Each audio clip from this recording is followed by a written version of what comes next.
Welcome to the flow.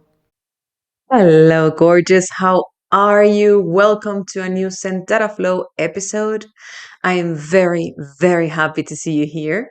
My name is Andre, and today we are going to be talking about the laws of the universe. Ooh. It may sound a bit magical, a bit mystical, a bit woo woo, if you will, but really, these are laws that have been around for quite a while now. And I think the very interesting thing about these laws is that they have come to be proven by modern science now. So it doesn't just stay on paper.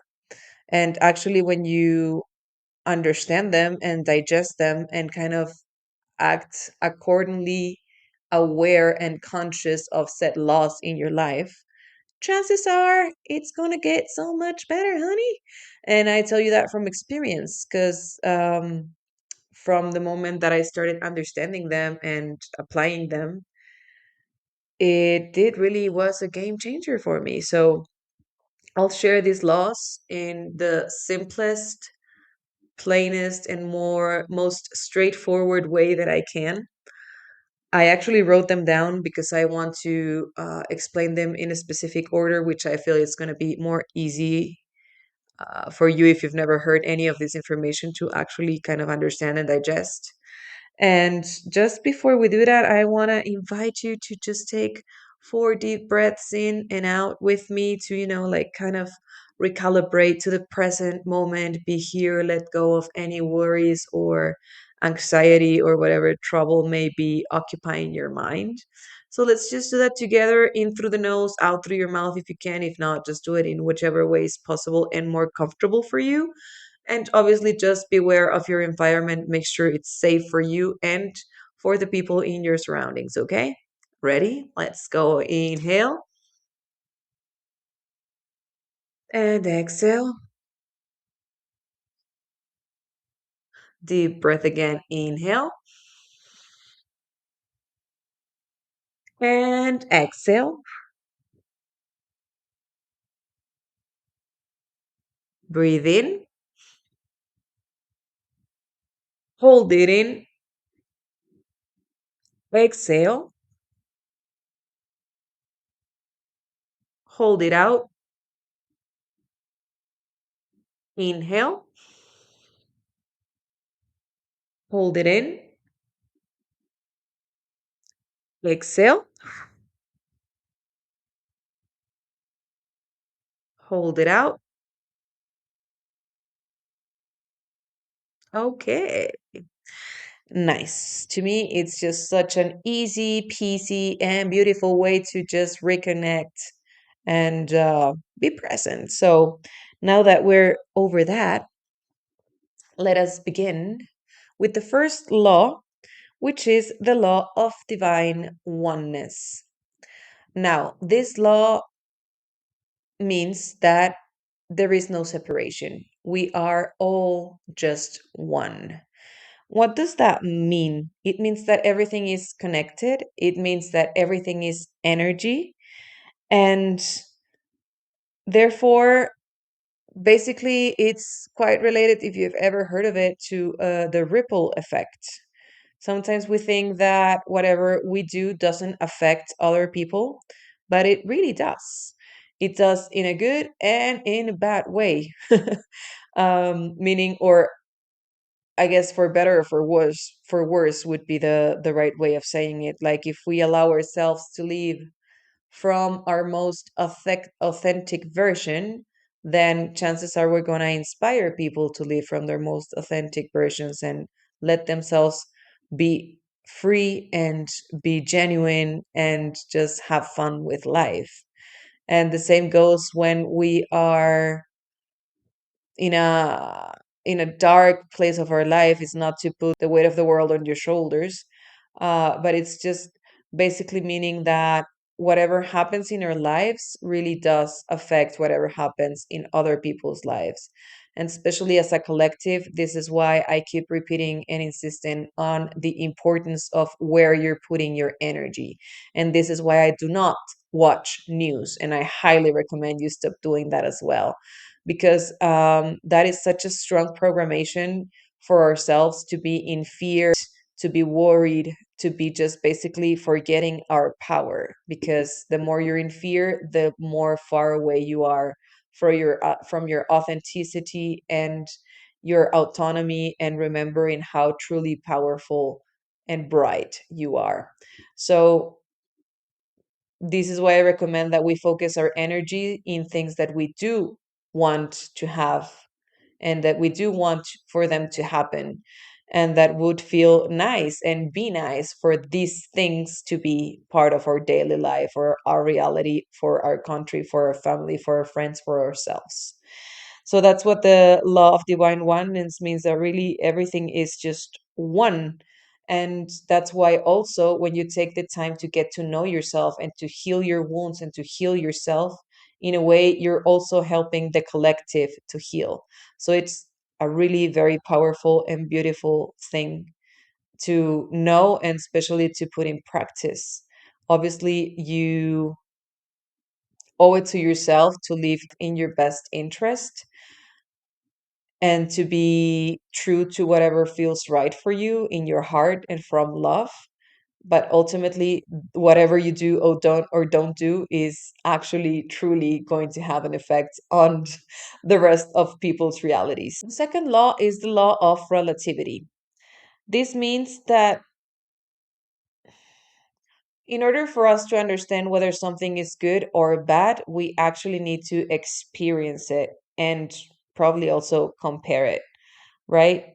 Um, Nothing really is as bad as it seems. It's really relative. And obviously, you cannot live it but from your very own specific point of view. I feel like, to me, the law of relativity also means that, for example, my level of pain in life from certain situations is not going to be the same level of pain for a different person experiencing a very different life from the one I've been leading, right? So maybe for me, the worst thing that has happened in life, which is not, but just to put it in an example, let's say I had a car accident, and that's the worst thing that has happened in my very privileged and beautiful life. And to me, that crash represents a pain of, let's say, level 100. Whilst, well, if I compare it with someone that has had to flee their country and live in a refugee type of situation, of someone that has been through war, or someone that has had a very big and painful loss, then for them, that is their 100%. And if they were to compare my 100% to their 100%, they would be like, girl, it's just metal and you're okay and nothing even didn't happen to you, right? So it's all relative to your experience and to your perspective. But I feel it also goes to say on this law of relativity that uh, bad moments also pass. There's this beautiful phrase, this too shall pass, and I feel it applies to both good and bad things. And it's good to keep it in mind. It can, it's all relative and it can always change. And um, for most of the times, really, well, at least in my experience, the sour and bitter moments, the bad, the terrible, the heavy, dreadful, painful moments in my life have actually come to be blessings in disguise. Many of the times when you're there, you don't really realize it, but with time and perspective, I've come to realize many of my hardest times in life have actually come to teach me and bring me beautiful things in life as well. So that's the law of relativity. And then for number three, we have the law of vibration. There's this beautiful phrase from Nikola Tesla, which you've probably heard. And it says, if you want to understand the secrets of the universe, think in terms of energy, frequency, and vibration. And that is because, as I also mentioned in the law of divine oneness, everything is energy. And that's kind of tripping when you don't really realize it at first, because that means that this microphone is energy. This body is energy, and everything around me and around us is energy. Even sound, even light, even taste, even smells. Everything is energy. We're just translating it because we are great vibration translator. We just translators, and we just don't realize it. But knowing that everything is vibration, knowing that everything is energy, it's a very beautiful thing, because that means that all of the possibilities already exist. Everything you could ever want, everything you could ever wish, everything you've always wanted already exists in a vibration state. So, what happens is that vibration is like a wave. And in order for that wave to manifest or to turn into matter, the observer needs to pay attention to it. We're going to go deeper into this subject on another episode, but basically that means that everything you want already exists, and what you need to do is only tune in to that frequency in order to obtain that thing that you wish the most. So that's very good news, right? How cool is it? Like, think about your wildest dreams, your biggest hopes, your like that biggest prize that you've always of. It's already there. You just need to learn how to attain and to kind of regulate into that frequency so that you may bring it from frequency into matter and manifestation. Then we have the law of correspondence, which means that from the Hermetic principle, basically, as above, so below, as within, so without. And this means that everything that's happening in your surroundings, in your environment, in your day-to-day life is a reflection of whatever is happening within you. So basically, your reality is a mirror of whatever is going on inside of you. Inside of you, you can call that thoughts, you can call that emotions, you can call that feelings, you can call that programs and beliefs. So everything that's encoded within you, it's sending a signal, and that signal is translating it and reflecting it back to you. So whenever you find yourself in a certain situation, or at least what I do is when I found myself in very peculiar situations, and especially when they're not my favorite type of situations, I'm always like, hmm, I wonder what part of me called in this specific situation. Like, what thought, what situation, what fear, what unconscious belief has called in for me this situation that is reflecting that side of me that maybe I'm not seeing right now. And when something very nice and very cool happens, I'm always also like, oh my God, this is so cool. I'm so happy that I created this. So, yeah, the law of correspondence talks about that. Um, Basically, if you want to know where your frequencies at, just take a look around your day to day life, like what's happening, what type of people are surrounded you, what type of situations happen in your day to day. That's a direct reflection. That's like a mirror that's showing you where your energy's at directly. And then we have the law of attraction, of course. That's the, I think, most commonly known. And that's a law that is very much correlated to the law of vibration as well, because basically, what the law of attraction says is that you attract what you are, not what you want. So, this is why sometimes people really want, I don't know, let's just say a car or a house, and they're always thinking about a house, and I want a house so bad, and I want, and they do like 1,000 affirmations a day, like, I'm getting a house, I want a house, the house of my dream is coming my way, da da da da da da. But they can repeat it until the end of days, but if their frequency, if their subconscious mind, which is the one that really rules the vast majority of reality, because that's the program that it's installed really deep within, and therefore that's the one that's basically calling out all of the time what we are most often thinking about and believing without even realizing it, right? So if your nervous system and your subconscious doesn't believe that it's easy for you to have or to buy a new house or a new car, you may repeat that phrase in front of a mirror 1,000 times, but you're not going to get there because your subconscious and your nervous system is not matching that. So your energy, your core energy is really not matching that. And that is why you're not bringing that in. So basically, at the end of the day, what it says is like attracts like. That when you think about it, that's very much as the thing as I was saying, that whatever is within, it's outside of us as well, right? So whatever type of frequency is within you, it's the type of frequency that it's going to be outside of you as well in your reality and reflected back to you. That's what law of attraction is. And yeah, maybe I think in another episode we can dive deeper into understanding. And because most probably you're asking yourself, if you're listening to this, like, well, if affirmations don't work, then what is an actual tool that can help me reprogram my subconscious mind to help my nervous system regulate towards that thing that I really want and actually make me kind of override whatever limiting belief I'm having into actually being able to create what I do want. We're going to get more in depth in another episode.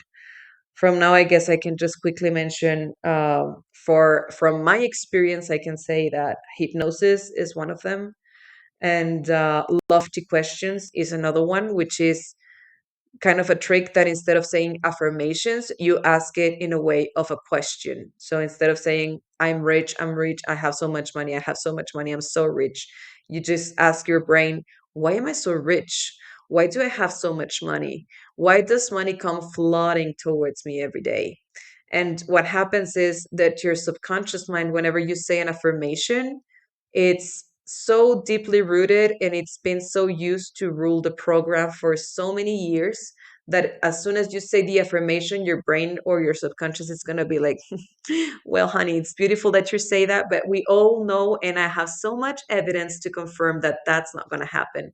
And that is why affirmations tend to not be the most efficient way to actually reprogram your beliefs in your subconscious mind. But when you put it in the form of a question, you kind of hack your brain and your subconscious mind into not being able to give you an answer right then and there. And what happens when you say, why am I so rich? Your brain can not only not say, like, oh, you're saying the wrong affirmation because I have the information that confirms it otherwise. It just goes like, it like literally freezes and goes like, girl, I don't know. It doesn't have an answer for that question right there. But what the subconscious mind does, or the way it works, is that when you ask it a question, it'll start looking for evidence for the answer. So whenever you ask yourself, why am I so healthy? Why am I so rich? The subconscious mind might not have an immediate answer, but what it's going to do, it's going to start looking for the evidence to confirm that question. And that is a very cool way to hack your brain into actually start looking for evidence of what you do want instead of just immediately shutting down whatever type of affirmation you're trying to do. Okay. And then number six is the law of cause and effect. This is basically what people commonly know and call karma. Every action has a reaction, everything has an effect, and nothing is a random. Everything happens for a reason. And that reason is basically that what you do, what you think, what you create, whatever you put out, it's going to come back in the same energetic balance, right? So yeah, cause and effect equals karma. That's a short one and easy one to explain. And then number seven is the law of a rhythm. This is a very cool law. It talks about how everything moves in cycles. The law of rhythm is the law that states that everything flows in cycles. And the biggest example and most obvious example that we have as humans of this specific thing, I feel in the vast majority of places on earth at least, is the change of seasons. Right? We have spring, we have winter, we have summer, and we have autumn or fall. And that's a cycle that you can count on that it's gonna happen, and it's been happening for hundreds, if not thousands of years. And so when you understand that things move in cycles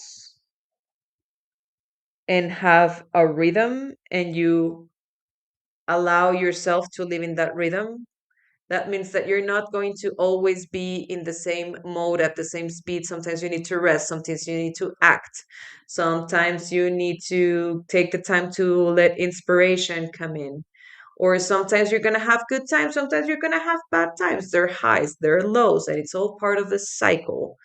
And I feel I had like an eureka moment a couple of years ago talking about this very specific subject, in which I was looking at this tree, and it's a very big tree with very big and beautiful and colorful leaves, and also very beautiful and amazing flowers when spring's around. And then I was watching it right at the beginning of winter, when it basically was bare naked. It had no foil, it had no leaves, it was just branches. And I myself was not in a very good place that specific day when I was looking at that tree. And it kind of dawned on me, like, how that tree didn't feel embarrassed or sad or depressed because like its leaves had fallen down, and because it was naked, to put it in a way. And that it didn't look as maybe majestic or beautiful or wow as it used to look in spring or summer. It's quite the other way around. Like, the tree knows that this is a natural part of the cycle, and it's a natural part of its life. And therefore, I was like, yeah, like, just allow yourself to have winters, girl. It's not human and it's not natural to be always in just one state of being. It fluctuates, it changes, it goes up and down, it has highs and lows. And I feel the sooner we understand it, the easier it is to flow with the lows that we tend to not like. And by the way, lows also are kind of many times the preparation for the highs. So they also bring a lot of good things, but maybe sometimes it's harder to see it and to realize it. But at the end of the day, I feel like what it teaches us is to enjoy all the seasons of life, the highs and the lows and the whatnots, and everything. It's going to keep on changing eventually, right? And then after that, we have the law of polarity, which talks about how everything has an opposite. So basically, if you think about the subject of health, on one end of the subject of health, there is perfect health and vitality and feeling good and being able to move your body in every type and possible way. And then on the other side of health is sickness. So, like, the full best possible side of health and the worst possible side of health. Or if you want to talk about money, there's a shit ton of money on one end of the stick, and bankruptcy or having no money on the end of the other stick. And basically, every subject has its polarity. Everything has a polarity and an opposite. And the important thing that this law teaches us is that without one, we wouldn't appreciate the other one. So you can start seeing how all of these laws kind of complement each other, and they're kind of the same thing, but with a different perspective and a different lesson. So, in this case, for the law of polarity, I guess a very easy example for me to think about is whenever I get the flu, right? Usually you have like a blocked nose and you can't breathe properly. And then one day, all of a sudden, you feel perfect and you can breathe from both nostrils. And it's like, oh my goodness, this feels so amazing. Why did I take it for granted for so long? So, just maybe 3 days of not feeling super well, as soon as you start feeling well again, you're like, oh my God, right, this is what it feels like. And what a beautiful thing it is to feel completely healthy. And even a simple thing as just breathing normally feels so freaking great. So, this is what the law of polarity kind of teaches us. And then we have, let me see here, my notes. Oh, yeah, we have the law of perpetual transmutation of energy. which basically just states that thoughts become things. And so we already mentioned that all possibilities exist in the universe, right? And that means that basically energy is always existing and has always existed, and it cannot be made or destroyed. It only transmutes, it only changes. And so I feel like as an optimist, this is a very great law, because what it calls in, or what it talks about from my perspective, is to remind us that a bad situation can turn into a good situation, that a low energy can move from a low frequency to a higher frequency, and therefore a shitty situation can actually move into a better, more beautiful, more interesting, more fun situation. And you can change your energy, you can change the energy around you, not even yours. You've probably maybe had some times when you were in a room that where the energy felt uncomfortable or heavy, and then someone that has like a very high vibrational frequency enters the room, and you kind of change that around. Or actually, there's this video, to put it in a very specific example, of a guy that hops in I think it's like a metro, a metro line. I don't know in which city that is. And everyone is like, like you usually are in a very busy and big city, like going back home, probably just tired from the day, working your 9 to 5. Everybody's like with the long faces and all like dreaded and tired, and just basically like gray faces all around, like, ugh. And this guy comes in and starts laughing and laughing. He keeps laughing and laughing his ass off. And at the beginning, it's just him, and it feels even awkward. And people are looking around like, "Oh my god, what's wrong with this guy?" But as he keeps on laughing and laughing and laughing, then eventually, like, another person stops laughing here, and then another one there, and then another one at the back, and then all of a sudden, after like 2 minutes, everybody's like laughing their asses off, and everybody's having like the best time ever. And that's a very beautiful and great example of how one person can change the energy of a room, of a situation, of a space. And this is what the law of perpetual transmutation of energy mean, that you can, and especially because a high vibration frequency will always beat a low frequency vibration. And that's what happened in the case of this guy, this one guy that was feeling great, that came with great attitude and with the purpose of laughing and sharing the joy, actually managed to change the energy of, I don't know, let's say 20, 30, 40 people. And that is a beautiful and great example of what this law offers in possibilities. And then we have the law of gender. And this is a law that doesn't refer um, as the gender as we know it in, oh god, I'm thinking in Spanish now, which is terrible because I'm lacking for the word to say. It's basically talking about how everything in the universe has a feminine and a masculine energy. So all of humanity, every individual has both feminine and masculine energy. Some of us have more of one, some of us have more of the other one. Some of us are quite good at actually kind of surfing in between both of them accordingly to the situation, to the day, to the whatever. So that law of gender also talks about, let's think in terms of masculine and feminine energy, but also like in yin and yang. We have day and night, we have moon and sun, we have light and dark.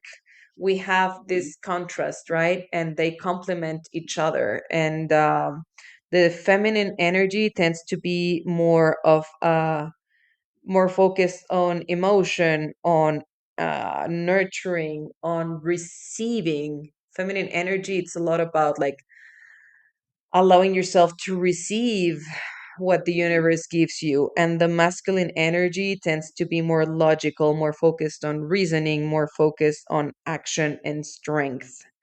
And I feel like the dance of life is about knowing when to act from your feminine energy and when to act from your masculine energy. Because again, I feel like every human being can benefit from understanding the difference in what each of the energies represent. I believe the important thing about this law is to understand that creation requires both energies. It requires both feminine energy and it requires also masculine energy. And I feel like the name of the game is learning how and when the best time to act from each of those energies turns out to be for the best. And then the energy of the inspired action is also very much related with the law of gender because it talks about the importance of knowing how to act from a high vibrational state, right? So when we act from struggle, from stress, from pressure, from grinding, it's most probably going to take a very long time to get a very specific result. And also, talking about inspired action, it came to mind, there's um, Esther Hicks that talks about manifestation and law of attraction. She talks about the path of least resistance. And I feel like what she means about this is how there are different ways and different paths for us to achieve whatever goal, whatever manifestation, whatever situation we want to get or be in or at. And there in within those paths, there's one that is going to be much harder, that it's going to take more time, that it's going to take more effort for us to get there. And it's probably not going to be the easiest nor the fastest. And then there's other paths or another path that is going to be the path of least resistance, which is the one that you take when you allow yourself to tune into your intuition and follow the signs that the life gives you. So it's kind of this game when you are following your bliss, when you are following what feels good, when you're following that teeny tiny little voice that sometimes suggests that you do something that feels completely out of what your rational mind will tell you to do to achieve something. But that little voice inside your head, that intuition, that higher self speaking to you through you, is actually the suggestion of how to get there without you having to grind so much and put so much effort. So the inspired action means basically learn how to understand when your intuition is talking to you and go for it. It's it's kind of like a battle between mind and inspiration. Sometimes the mind, the rational mind, will not understand the ways and the path that the intuition knows. And from my perspective, intuition always beats rationalism, always beats the mind. That's up for you to figure out if you agree with that or if you don't, or if you maybe want to give it a try. But this is one of the universal laws. So I believe there's a good reason for that. And basically, just try to act from the step from your excitement, from what feels right. And whenever you take that little step, whenever you follow that little voice, then you'll be able to go and achieve and reach that goal so much faster in such a much easier way, instead of trying to go in the way that the mind also wants you to keep like grinding and fighting and struggling to get there. Like, why would you take the most complicated path when there's a path that feels so much better than the other one? So that's the law of inspired action. And last but not least, we have the law of compensation. And this law talks about, I think it's very much, to me, it's kind of related to karma. The law of compensation talks about how whenever you act from service, from love, from joy, from a good and loving and conscious intention, then there's no other way or anything else to come back through you to you, that it's not abundant, that it's not money, that it's not like materials and goods and beautiful things. So the universe basically says that whenever you act from a loving place with good intentions, then you're going to be paid with, riches and beautiful and wonderful things. I feel like that's the shortest way for me to explain that. There is a bonus one. It's the mental law that says that everything is created from the mind. And I'm not sure from which school that is, but I'm going to share it just in case you're interested about it. But this law basically mentions that whatever comes from the mind, that's what is reflected back to you. And I feel like this is kind of an equivalent in a way to the law of vibration, because whatever comes from the mind ultimately is translated either in feelings or emotions, and ultimately that is going to be vibration. So whatever you're transmitting from here, it's going to have a frequency and a vibration, and that frequency and vibration, it's basically gonna keep on creating more of whatever state is here. So if you're thinking about joy and wellness and wealth and well-being and appreciation, then that's what the universe is going to reflect to you. So it's kind of a mix of a couple of others, but it's very much related in that way. And basically, that's it for today. It's almost dark. You cannot even see like the proper beautiful blue that this wall is, but you'll find out eventually in another episode. I am so pumped that I get to share this journey with you and that you're coming along with me.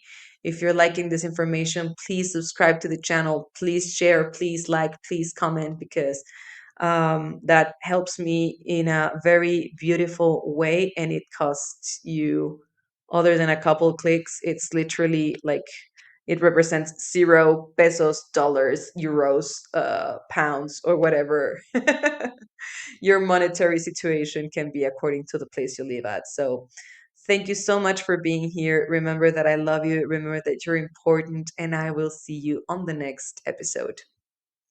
Bye bye.